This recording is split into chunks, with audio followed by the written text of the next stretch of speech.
fatakum wala ma asabakum jullit melowoo melowoo xam ne mu am li gën a neex ci adduna du ko féete fenn du ko tax a bew ndax xamul lu tax yàlla jox ko dafay cay ragal mbugal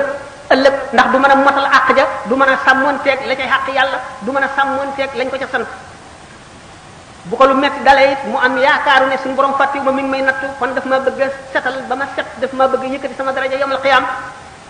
nga xam ne kon amul dara lu koy naqari ci adduna lu ñëw rek mën na bu fekkee ne gëm na yàlla dëgg te xam l'islam lu ñëw rek day nekk avantage am lu ñëw rek daf koy jëriñ muy musiba mu ko dal muy lu mu bëgg te amu ko muy lu mu ñàkk muy melow ba nit ñi di ko ree lu mu ci mën a doon rek mu fàttali ko ne adduna bi dong la te ci lay yem te adduna lu gàtt la te ëllëg mooy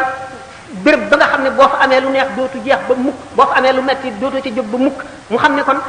ni ñuy ñaane ne suñu borom yàlla boo def suñu musiba moo nuy musibaal bu mu dal ci suñu diine na dal ci suñu bakkan wala mu dal ci suñuy mbokk wala ci suñu alal wala ci suñu leneen lu mu doon waaye bu mu dal ci suñu diine ñooñu nga xam ne suñu borom jox na leen xam-xam dëgg ñooy ñaan loolu